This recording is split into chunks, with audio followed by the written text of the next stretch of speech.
ان الحمد للہ والصلاة والسلام علی رسول اللہ اما بعد اعوذ باللہ من الشیطان الرجیم بسم اللہ الرحمن الرحیم ما نعبدهم الا لیقربونا الی اللہ زلفا صدق اللہ العظیم۔ محترم سامعین، میں نے پہلے عرض کیا تھا کہ مکہ والے نماز بھی پڑھتے تھے، روزہ بھی رکھتے تھے، حج کرتے تھے، زکاتیں دیتے تھے، عبادت اللہ کی عبادت وہ کر رہے تھے، لیکن اللہ تعالیٰ نے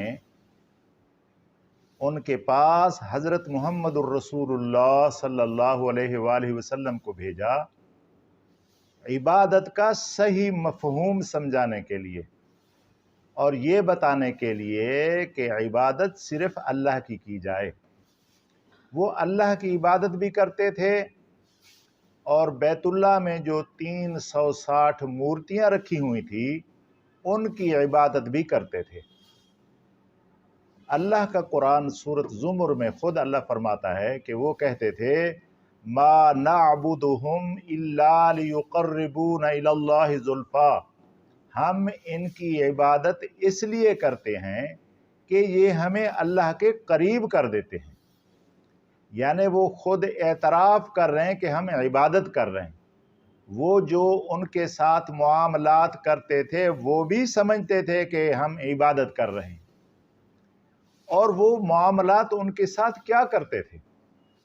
یہ عبادت کے لفظ کو سمجھنے کے لیے یہ باتیں بتانا ضروری ہیں کہ ہم نے عبادت کا صحیح معنی سمجھا بھی نہیں ہے کہ وہ مکہ والے کچھ تو عبادت کرتے تھے فرشتوں کی، کچھ عبادت کرتے تھے نیک بندوں کی، کچھ عبادت کرتے تھے جنوں کی، کچھ اثرات ستاروں میں مانتے تھے کہ یہ ستاروں کی چالوں سے جو ہے یہ حالات بدلتے ہیں۔ تو اللہ تعالیٰ نے قرآن مجید فرقان حمید میں مکی زندگی میں سارا یہی مسئلہ سمجھایا کہ عبادت کیا ہوتی ہے۔ عبادت صرف اللہ کی ہونی چاہیے، اللہ کے علاوہ کسی کی عبادت نہ کرو۔ تو وہ کیا کرتے تھے، عبادت کیوں کرتے تھے کہ ہم ان کی خوشامد کریں گے، ان کے ہدیے نذرانے دیں گے، اس کے سامنے کھانا پکائیں گے، لوگوں میں تقسیم کریں گے، یہ خوش ہوں گے اور ہماری سفارش اللہ سے کر دیں گے اور ہمارا کام بن جائے گا۔ کچھ لوگ فرشتوں کی عبادت کیسے؟ میں نے کہا کچھ فرشتوں کی عبادت کرتے تھے، کچھ جنوں کی عبادت کرتے تھے، کچھ نیک لوگوں کی عبادت کرتے تھے۔ اس کا کیا معنی سمجھے۔ جو لوگ نیک بندوں کی عبادت کرتے تھے انہوں نے نیک بندوں کی شکل کی مورتیاں بنا کے رکھی تھی، جیسے لات، عزات، منات، ود، سوا، یغوث، یعوق، نصر۔ ان کے نیک بندوں کی، جو بھی نیک بندہ مر جاتا، اللہ کا پیارا مر جاتا، پہلے تو ان کی یاد کے لیے مورتیاں بنائی گئی، پھر ان کی عبادت شروع ہو گئی۔ اچھا، کچھ خیالی مورتیاں تھیں فرشتوں کی، فرشتے دیکھے تو کسی نہیں، بس اپنی مرضیوں کی مورتیاں بنا لیں کہ یہ فلاں ملائک کی مورتی ہے، فلاں ملائک کی مورتی ہے۔ اور کچھ جنات کی، ایسے خیالی، جنات تو دکھائی نہیں دیتے، تو کچھ خیالی مورتیاں تھیں، کچھ اللہ کے نیک بندوں کی تھی، حتیٰ کہ انبیاء کی بھی تھی۔ یہ حبل جو تھا، حبل یہ حابیل حضرت آدم علیہ السلام کے بیٹے کے شکل کی مورتی تھی، حتیٰ کہ قابیل نے جب ان کو قتل کیا پہلے ان کا ہاتھ کٹا، اور انہوں نے بھی جو اس کی مورتی بنائی اس کو ہاتھ کٹا دکھایا، حبل کا ہاتھ کٹا ہوا تھا۔ اسی طریقے سے وہ عبادت کرتے تھے۔ عبادت کیا کرتے تھے؟ وہ سمجھتے تھے کہ ہم گنہگار ہیں، اللہ ہماری ڈائریکٹ نہیں سنتا، یہ اللہ کے پیارے ہیں، ہم ان کو کہیں گے یہ ہماری بات آگے پہنچا دیں گے، سفارش کر دیں گے، ہماری بات اللہ سے منوا لیں گے۔ وہ خیال کیا کرتے تھے کہ بھئی بیٹی جو ہوتی ہے وہ والد کو عزیز ہوتی ہے، والد بیٹی کی بات پیار میں ضرور مان لیتا ہے، تو اللہ تعالیٰ بھی ان کی بات مانیں گے، فرشتے کیونکہ اللہ کی بیٹیاں ہیں۔ جنات کی عبادت کیوں کرتے تھے کہ یہ بھی اللہ کے لاڈلے ہیں، پیارے ہیں، بیویاں پیاری ہوتی ہیں، بیوی کی بات تو کوئی نیچے پھینک نہیں سکتا، سسرال بھی پیارے ہوتے ہیں، تو اس تصور سے، اس خیال سے وہ ان کی عبادت کرتے تھے۔ عبادت کیا کرتے تھے؟